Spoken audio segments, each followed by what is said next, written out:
Good afternoon, everybody. I know there are a lot of committees scattered across the Capitol meeting today, so there'll be, I know a lot of you have to come and go, and there are going to be some coming and joining us just a little bit.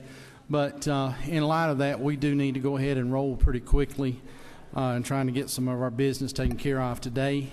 And I've got a little homework to do on the amended budget, so we're going to try to get these four measures handled fairly quickly this afternoon. We do have a quorum here, and I'm going to ask birthday boy, Representative Chairman Roberts, if he would, to do an invocation for us. Sure. That's right.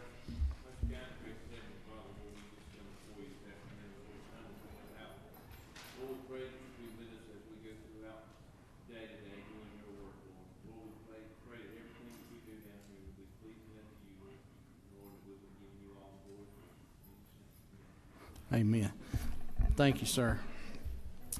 First bill before the committee this afternoon is going to be House Bill 127, Chairman Jay Powell.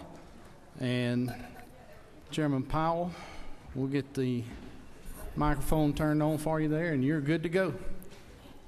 Thank you, Mr. Chairman. This is House Bill 127. This, if you'll recall, this is pretty much the identical bill that we did last year. Has House Bill 811 passed, I think, with 4 dissenting votes out of the House, got bogged down in the Senate. And we're bringing it back this year. This is essentially the same bill, except that last year we had a 5-year phase-in. This year we've got a 4-year phase-in. And if we come back next year, we'll have a 3-year phase-in. And but the other thing that is essentially different about this bill than last year is that the governor's office expressed some concern last year about the fact that if we wound up in a severe recession and we were in dire need of funds to keep schools open, keep GBI, keep State Patrol, and all those things operating, that he wanted an escape valve of some sort that would suspend the operation of this, the effect of this, to give us the discretion to do something on an emergency basis. And so what we've included in this bill that was not in the bill last year is a provision that upon a joint resolution of the House and Senate by simply a majority vote, that it could be suspended for a fiscal year. In other words, we couldn't do it blanket for 5 years or 10 years. It would be for a fiscal year, and then if the next fiscal year we had similar kinds of problems, we could do it, but we had to take an affirmative action or an affirmative vote to suspend the action of this bill. But essentially what the bill does is it says that on the dedicated funds, which are in, for purposes of this bill, the Solid Waste Trust Fund, the Hazardous Waste Trust Fund, the Joshua's Law, which is the driver's education funding, the Police Officer Training Fund, and the Indigent Defense Fund, that for those 5 funds, the legislature can appropriate whatever it wants to, but if it does not appropriate the amount that the fees collect, that the fees will be reduced to equal the amount that the legislature appropriates. So, for instance, in the Solid Waste Trust Fund, which is the tire fee, the fee is $1. It generates about $7.5 million. If we only spend $3.5 million, which is essentially half of it, then instead of charging $1, we charge 50 cents for the recycled tire program. So it does not restrict the legislature's ability to appropriate, but what it does do is to lower the fee to match the appropriation if we do not fully fund these things. So that essentially is what the bill does. Mr. Chairman, I'll be happy to answer any questions and ask for the favorable consideration of the committee. Okay, Chairman Roberts. Thank you, Mr. Chairman. And Chairman Powell, I signed it. I'm in full support. Let me ask you one question, though. If we go back to like the 50% or 50 cent like you're talking about, what is the mechanism by which we will then contact the local governments and all as far as the collection of that? The bill provides, because it depends on which fee you're talking about as who the collecting agent. For instance, Joshua's Law and the Indigent Defense, a lot of those are fine add-on type things. The Police Officer Training Fund, those are fine add-ons. All of those are monitored and paid through the Superior Court Clerk's Authority. And so it says that the, I think, Office of Planning and Budget will notify whoever the collecting agent is on an annual basis of whether the fee should be adjusted, and then it's up to them to, in the case of the Department of Revenue or whoever it is, or DNR, that collects on the tire fee, that they would be required to notify either by website or otherwise all of those folks that individually collect those funds. But on the fine add-ons, you've got one collecting agent, so that's fairly easy. Yes, sir. Representative Oliver. In sections 2, Oh, don't get down in the weeds. I love the weeds. I'm good in the weeds. 2, 3, 4, and 5, you are setting for the authority to change the fees. I just wanted to make sure. I think this All is right, well, tell me again where you are. lines 156 and 7, lines 161, 2, lines 168 to 70, and 179 to 80. That gives the authority to change the fees, and I just want to confirm that I believe that's only the authority to lower the fees, not the authority to raise the fees. Oh, no, the law currently sets a maximum. All we're talking about is to reduce the fees. Thank you. That's what I thought. That's correct. Any further questions? Okay, at this point, we'll entertain a motion. Have a motion to do pass with numerous seconds. All in favor, let it be known by saying aye. All opposed, like sign. Motion carries. Thank you, Mr. Chairman. Thank you, Mr. Chairman.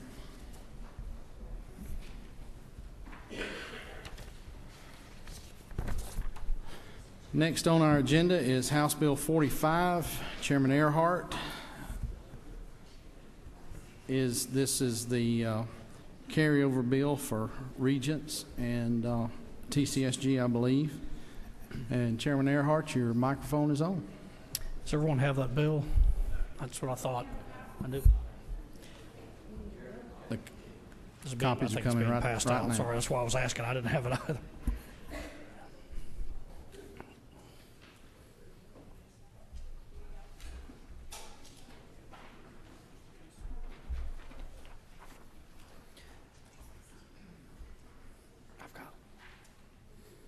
Okay, I'll go ahead and begin explaining the bill. Mr. Chairman, thank you, ladies and gentlemen.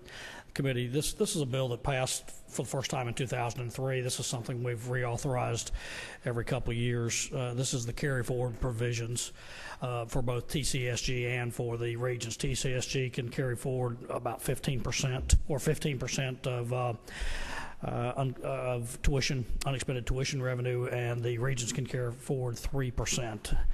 It's just an accounting measure that allows them to have the capacity for unexpected expenses and that type of thing. They've done a very responsible job with this over the years, and we've continued this process.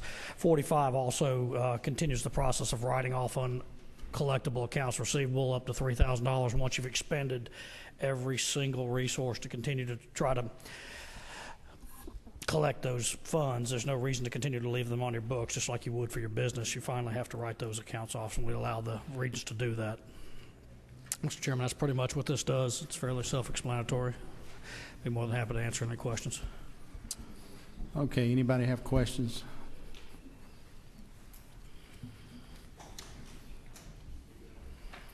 Everybody's done their homework, it looks like. All right, we have a motion due pass. Seconds. Have a motion due pass in seconds. All in favor, let it be known by saying aye. All opposed, same sign. Motion carries. Okay, the next measure in front of you will be House Resolution 73 by Representative Carolyn Hughley. And does everybody have a copy of that in front of you? They're coming right now. I'll let the fair lady go ahead and start her explanation as those are coming out. Thank you, Mr. Chairman, ladies and gentlemen of the committee. I bring before you House Resolution 73. This is a resolution that we had last year on the last night of the session. It got lost in the confusion of the last 5 minutes of the session. And basically, this compensation resolution is for a gentleman by the name of Lathan Word. I need you to know that over the last 25 years, over 2,000 people have been wrongfully convicted of crimes that they did not commit. And most of these people spend at least 10.7 years in prison. And 64% of those convictions are attributed to perjury or false accusations, and this is what happened to Mr. Lathan Word. We have a good judicial system, but sometimes it doesn't work, and in this case, it did not work for him. He was a young man who was 6 days away from going to the Marine Corps. He was picked up by the Columbus Police Department. Actually, they came to his mother's house, and his mother told him the police was looking for him, and he went and turned himself in to see what the situation was. And from that day, he went to prison because he was charged with an armed robbery that he did not commit. The store clerk who made the accusation was on his first day on the job, and he said that a person came into the store with a bag over their head, and when the person asked them to lay on the floor, the bag blew up for 1 second, and that's how he was able to say that it was Mr. Word who had committed this crime. Mr. Word stayed 11 years, 9 months, and 6 days in prison before his case was overturned.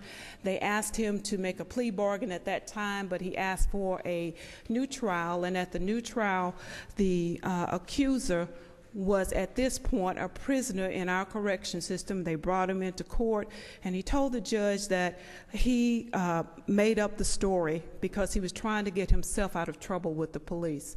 So this is what happened to Mr. Word, and the compensation resolution is asking for $400,000. Now, there are 27 states and the federal government offer compensation. They have compensation statutes, and the federal government statute is about $50,000 a year, and that's not what we're asking for.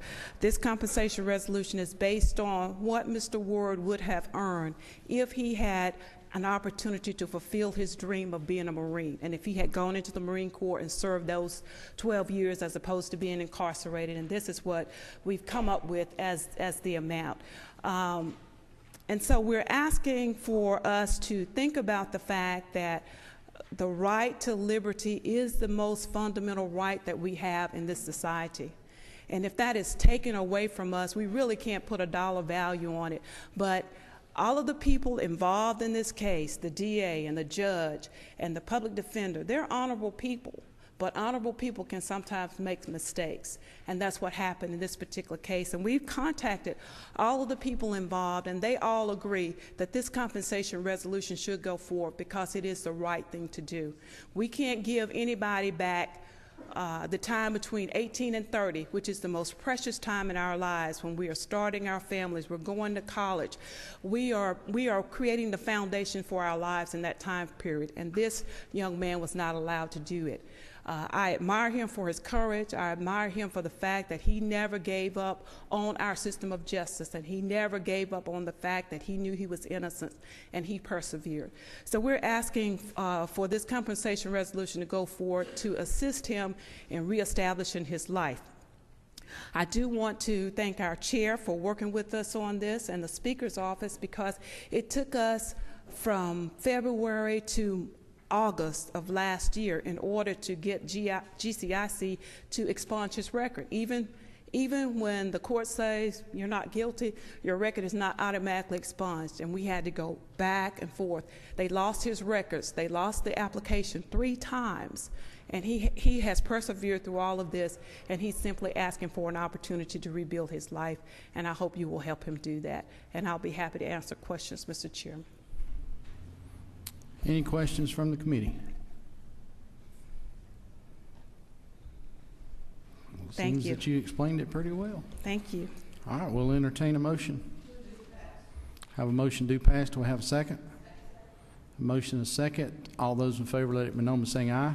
Aye. All opposed, like sign. Motion carries.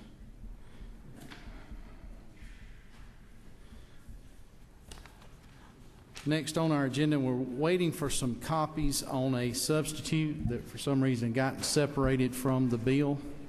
You got them? Okay, good deal.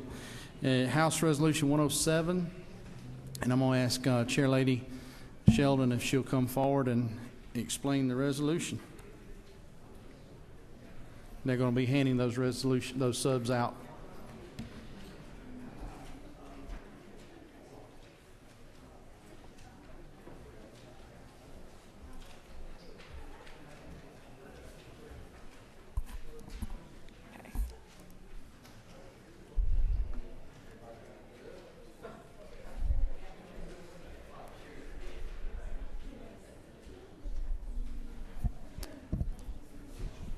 Madam Chair, if you want to go ahead and start explaining the resolution while they're handing it out, it'll be fine. Thank you, Mr. Chairman, members of the committee. Today I bring before you House Resolution 107. House Resolution 107 is simply a joint study committee on Medicaid reform. I know having served on Chairman Parrish's subcommittee on appropriations on health, we definitely are seeing our Medicaid budget increase. So, and it really kind of we're in an unsustainable growth period. I definitely think that there are things that we need to be looking at, and maybe looking at other states and seeing what we can do to improve service and lower cost to the citizens of Georgia. This study committee would be, like I said, as a joint study committee, would be 6 members of the Senate appointed by the Lieutenant Governor, 6 members of the House appointed by the Speaker, 6 members appointed by the Governor, 1 representative from the Department of Community Health, 1 member representing hospitals, 1 member representing insurance providers, 1 member representing nursing homes, 1 physician, and 1 consumer member. This joint committee shall be reimbursed for no more than 5 days. I think this is an important step forward for us as a body to ensure that we are using the taxpayers' dollars wisely, and ask for your favorable consideration. And let me just ensure that we're all working off the same LC number. I guess probably should have started there. But it's LC 335077S. Now that you should all have a copy of that. Okay, the floor is open for questions. No questions. This might by committee sub. Have a motion to do pass by committee sub LC 335077S and numerous seconds. All in favor, let me know by saying aye. All opposed, like sign. Motion carries. House Resolution 107 receives a due pass recommendation. That is all we have for the committee today, and we are adjourned. Thank you for coming.